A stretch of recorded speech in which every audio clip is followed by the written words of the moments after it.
Hello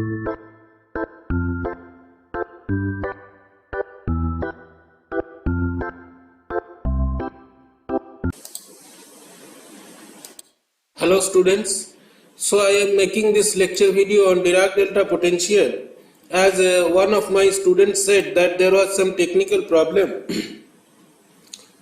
in the sound and perhaps it was difficult to understand. So I am making this video and I thank that student for pointing out the shortcoming, and I will take care of this in the future. Maybe there was some technical problem that was not in my control, so it is deeply regretted.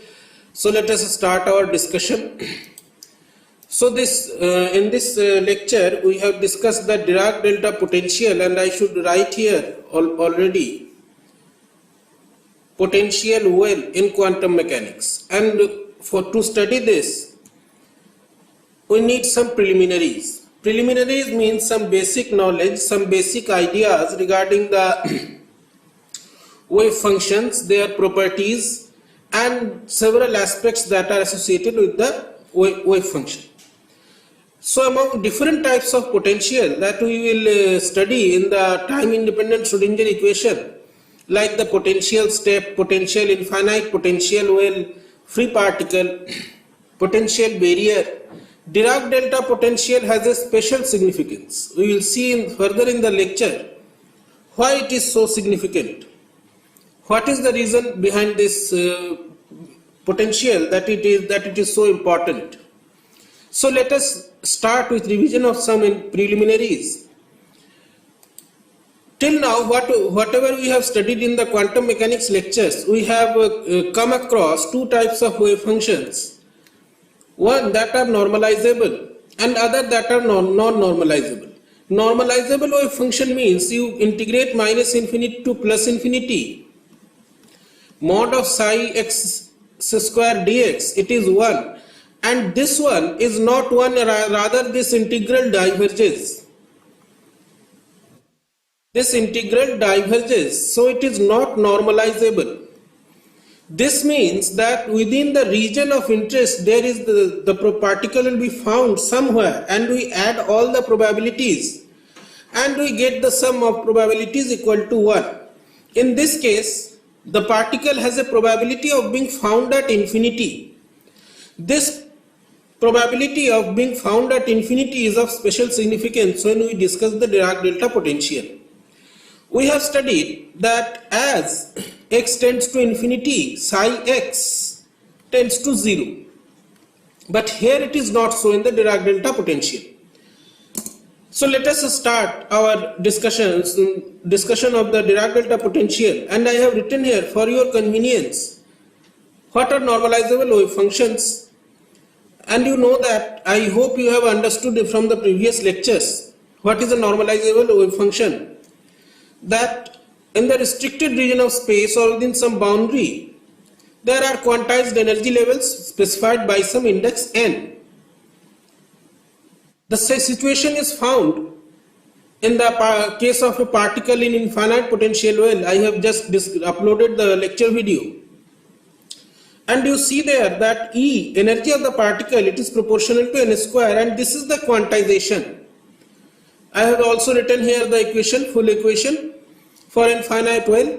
They are physically realizable states. Means you can measure this energy. For n equal to 1, the energy will be some pi square h bar square by 2m square. For n equal to 2, the energy will be 2 times to that of the n equal to 1 state, and so on. The particle is bounded in a region.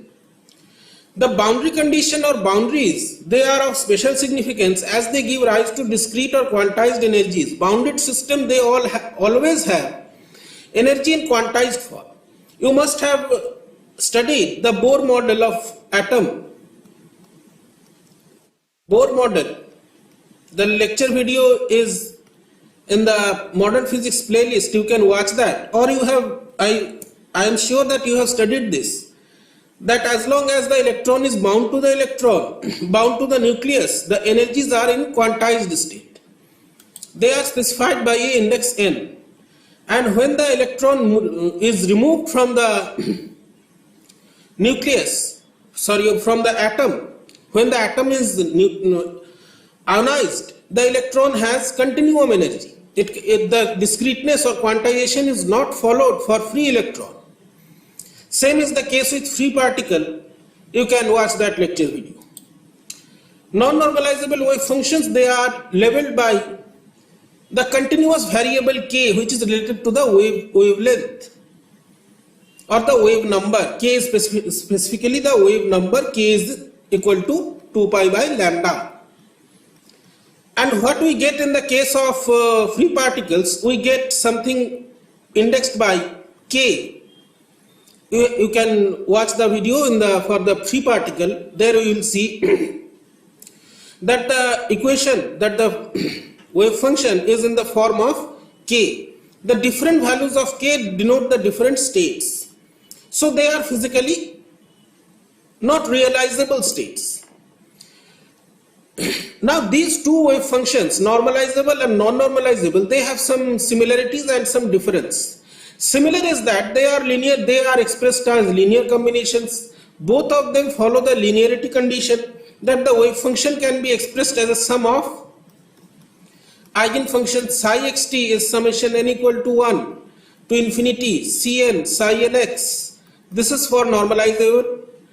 And different, they are different in the sense that the normalizable wave functions denote bound states, where the particle is restricted within a region or within a boundary. And the non-normalizable equations, non-normalizable wave functions, they are for free particle. They are, in that case, the particle is not bounded.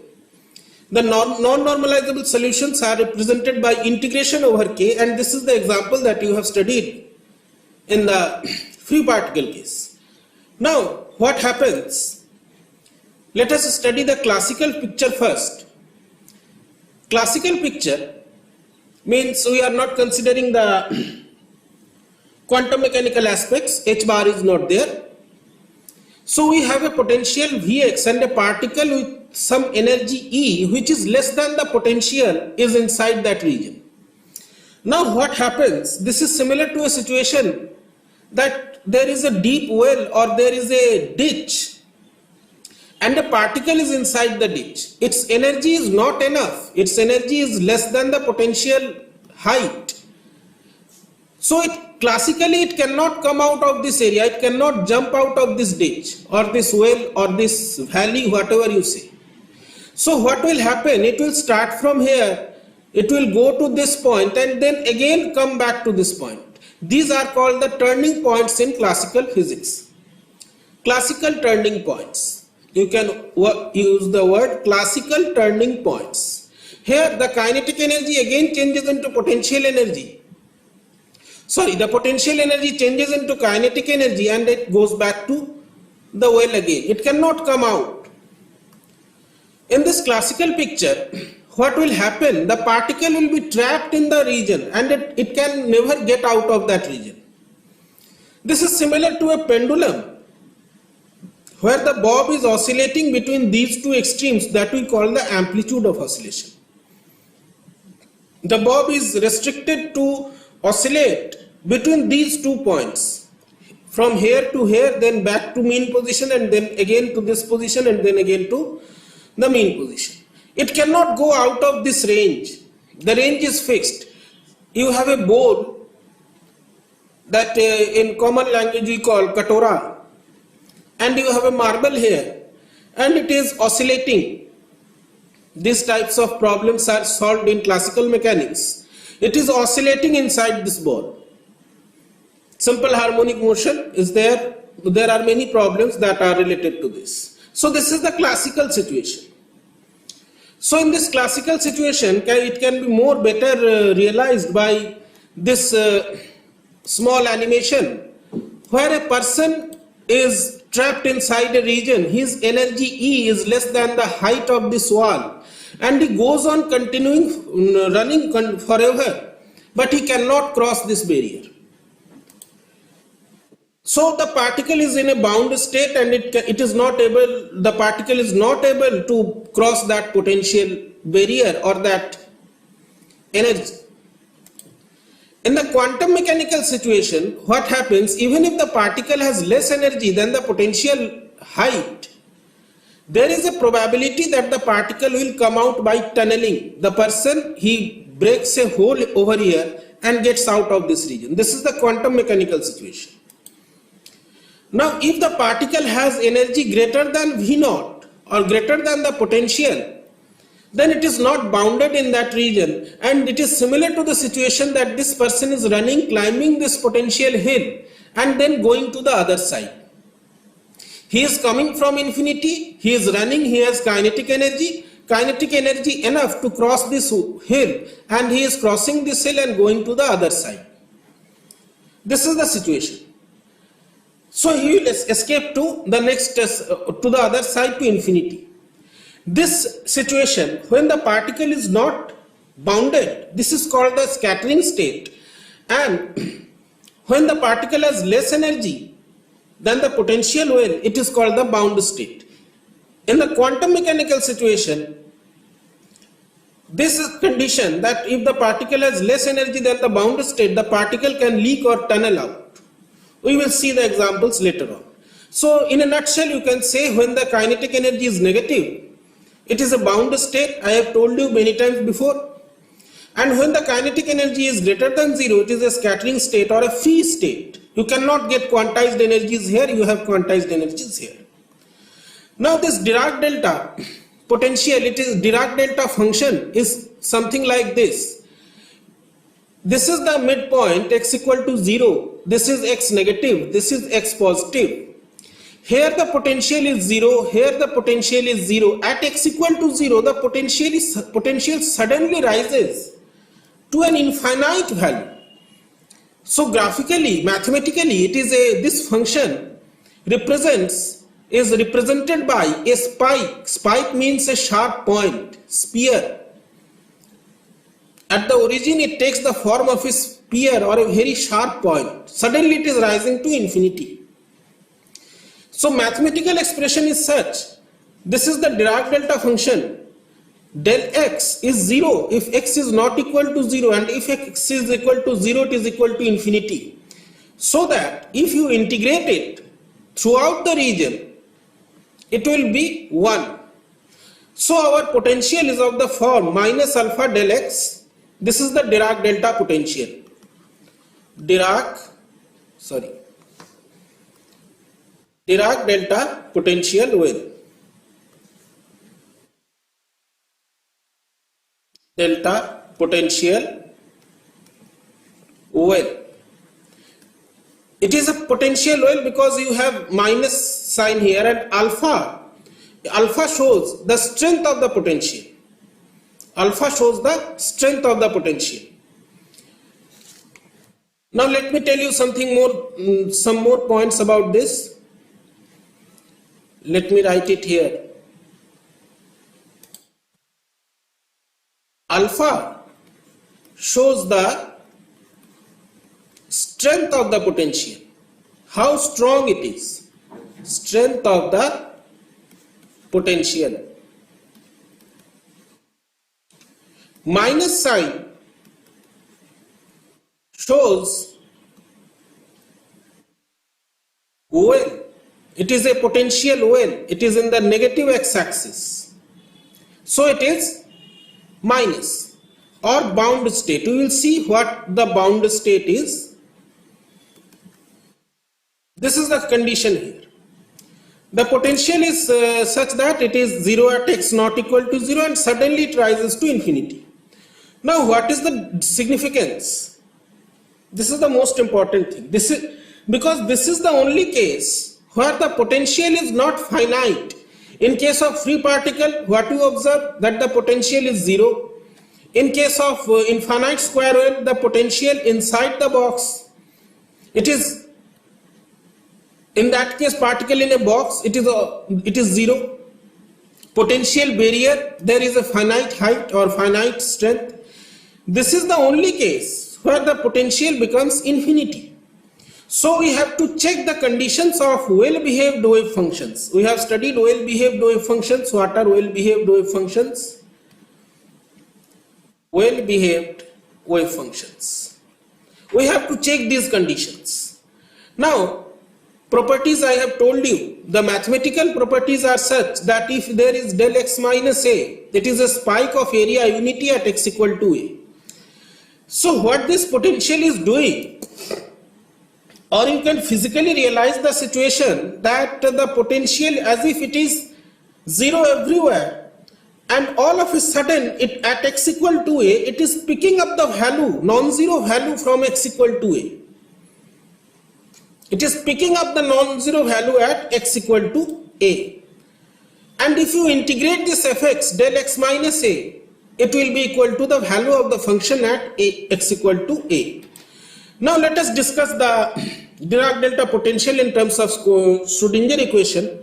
So this is the Dirac delta potential, the equation I have already written. Minus alpha del x, minus shows bound states or negative x-axis, negative direction or bound state, negative energy. Alpha is the strength of the potential. Now what we have to do, the Schrodinger equation has to be solved for this potential. To solve the Schrodinger equation, we write the Schrodinger equation, and in place of Vx we write minus alpha del x, and this is the equation.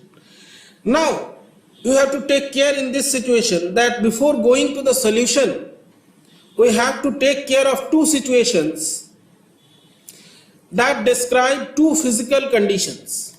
The first one is E less than 0. If the particle is having energy, negative energy, because at x equal to 0 the potential is infinity. If the particle has energy less than 0 and it is coming from the left side, here the particle is facing 0 potential. So for x less than 0 and E negative, the Schrodinger equation takes this form because Vx is 0 here, and you can simplify this and you will get a quantity. This quantity has been written as k square. Now you have to take care that k square is minus 2me because the energy of the particle is less than 0. So k will be root under minus 2me, not minus root under 2me. Many times the students create this mistake. They write minus root under 2me. It is not minus root under, it is root under minus 2me. Energy is negative. And k, you know, it is related to wavelength 1 by lambda. So the general solution is of this form, the exponential form. A e to the power minus kx, b e to the power plus kx. This is from the knowledge of differential equations. You can relate this solution. Now what we have to do, we have to evaluate the constants a and b, and for that we have to use the boundary conditions. But one thing, there is no specified boundary. This is the difference. This is the main aspect of the Dirac delta function. It is not the particle in a box that you have x equal to 0 and x equal to a. You will find a psi x at x equal to 0 and x equal to a. So what happens at x minus infinity means at the extreme left the particle is coming, and this is the wave function. Sorry. So this quantity a, if we take x equal to minus infinity, the quantity a, it blows up. So the wave function, for physically acceptable wave function, to make the wave function physically acceptable, we have to put the constant a equal to 0, because our condition is that at x equal to plus minus infinity, psi x should be 0. But if a is there at x equal to minus infinity, this psi x will not be equal to 0. To make psi x equal to 0, we have to put a is equal to 0. And b will be non-zero. So our wave function for x negative side, it is psi x is b e to the power minus kx. It is an exponentially decreasing function.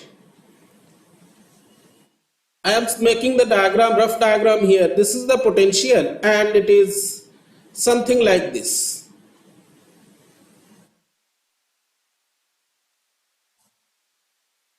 This is the situation. At x positive, x greater than 0, Vx is again 0.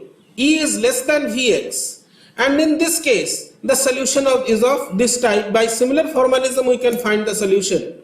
Now there is a very interesting question for you, that K remains same on left and right sides of x equal to 0, and if you consider the potential step or potential barrier, there is a change in the value of K. Why it is so? You can think of that, otherwise I will explain in another lecture video. So as x tends to plus infinity, if this quantity is present, if this ge to the power ex is present, and you put here x is equal to plus infinity, psi x will again blow up. And what we need, that at x is equal to plus infinity, psi x should be 0. This is a condition required. So this quantity g will be 0. So for x positive, the wave function is this. So this is the wave function. Now our recipe for finding the solutions is that we have to match the solutions at x less than 0 and at x greater than 0. Whatever solution we have here, we have to match that solution with this region at x equal to 0. This task was very easy, it was much easier in the other cases, but here it is somewhat tricky. Let us see why it is so. Now the well-behaved wave functions are such that psi must be continuous at the boundary or that point of discontinuity x equal to 0. d psi by dx must also be continuous at x equal to 0. And psi x must be finite and single valued. These are the conditions. Now if we put x equal to 0 in the solutions for x negative and x positive, you get a solution f equal to b. This is the first equation that we are getting. Now we have to check the continuity of d psi by dx at x equal to 0, and here is the trick. Here is the complexity or difference from other types of potential. To understand this, first try to understand what is the importance of Dirac delta potential. I have told you that it is becoming infinite. So this second condition, d psi by dx, it is not going to produce any physically acceptable result because the potential is blowing up to infinity. And now the situation is, the question is, why the continuity of d psi by dx is not going to be useful? The important aspect is that at v equal to infinity, at x equal to infinity, x equal to 0, v is infinity. So this is a situation that you have a wire here, straight wire, and suddenly at x equal to 0 there is a kink. Kink means a turn, a discontinuity. In your second year practicals or in electrical practicals, there is a precaution that the wire should not have kinks. It should not be bent at any points. But the wire that was continuous before, now it has a turn here. Now what happens if you have done the electrical practicals? Why the wire should have no kinks? Because at those turning points there are extra resistances and capacitances that make the things discontinuous. This is the thing that is happening here. This is the discontinuity. It was a straight wire, and at this point there is suddenly a turning, and this is the discontinuity. The potential, this is the x-axis. This is x equal to 0, potential is here 0, and suddenly there is a large discontinuity at x equal to 0, it is blowing up to infinity. So the d psi by dx that we have been using till now, it is not of much use. Now why should the function d psi by dx, it should be continuous? This is not very difficult for you to understand because you have studied the continuity and differentiability. The tangent must be same. Continuous and differentiable equations, they have at the point of change or at the point of discontinuity on the two sides, the tangents must be same. This is the mathematical description. Basically what we do, we are integrating the Schrodinger equation from minus epsilon to plus epsilon, and with the limit epsilon tending to 0. Now this first term, if you integrate this, this is simply d psi by dx. Integral of d2 psi by dx square is d psi by dx. This is the potential and this is the energy, right hand side. Now, what is the difference between the Dirac delta and other potentials like square one is that the right side in those situations it is 0. If you put the epsilon limit to 0, this becomes 0. But in this case, there is a difference. If you are integrating this here also it is 0. But in this case, what happens that this condition is still there and your potential for Dirac delta potential well, it is greater, it is infinity. In the ordinary situations, if you put the limit epsilon tending to 0, this is becoming 0. But in the case of Dirac delta, the potential is infinite. And the consequence is that this d psi by dx is different on both sides of x equal to 0. This is x equal to 0, this is x negative, this is x positive. On these two sides, d psi by dx, it is different. So the difference of d psi by dx, if it is d psi by dx here and d psi by dx here, and if you subtract these two values, it is not 0 in the Dirac delta case.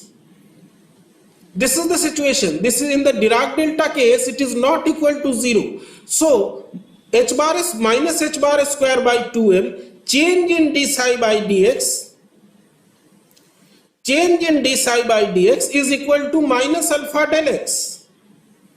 So you can write change in d psi by dx is equal to 2m alpha by h bar square. So in the Dirac delta potential, the change in or the difference of the tangent on the two sides of x equal to 0, it is not equal to 0. This is the most important situation. Now you have psi x here for x less than 0, for greater than 0, and the difference of d psi by dx is this quantity at x equal to 0. Now d psi by dx in x positive, you differentiate this equation, put x equal to 0. And what we have got before that b is equal to f, you can use that relation. So in place of f, you can write b, or in place of b, you can write f. So d psi by dx are different in the both regions. The difference is 2m alpha by h bar square. F equal to b, put this in this equation. And what you get? You get that k is equal to m alpha by h bar square. This is the value of k, and our k is minus root under me by h bar square. Now you can evaluate E from these two expressions. From this value of k and this value of k, you can find out the energy, and the energy is this quantity. You see that energy does not depend on any index, does not depend on n. There is no integer n. So what does this mean? There is no n, it means that quantization is not there. And if you normalize the wave function, the integration is easy, so I am leaving it on you. You get b is equal to root under k. So in the Dirac delta potential, the wave function in the x is less than 0. This is the wave function and this is the energy. So what happens? What is the physical significance? Is that for any value of alpha, means for any strength of the Dirac delta potential in the x less than 0, the physical condition is that there is only one bound state. There is only one bound state. This is the formation of, this is the diagrammatic representation of the Dirac delta potential, and there is only one bound state for E less than 0 if energy is negative. Now this discontinuity describes the Dirac delta potential. I have told you before how the integration is done. in the next, if this is clear to you, the next lecture for E greater than 0 is also uploaded. And again, I will request you to watch the videos, and if there are some problems, then you can tell me if there is any technical issue or there is any problem that you are facing during watching the videos. Please watch, like and share and subscribe. Thank you, and thank you again to that student for pointing out that there are some technical problem. So continue watching and studying these topics. They are very important. Thank you.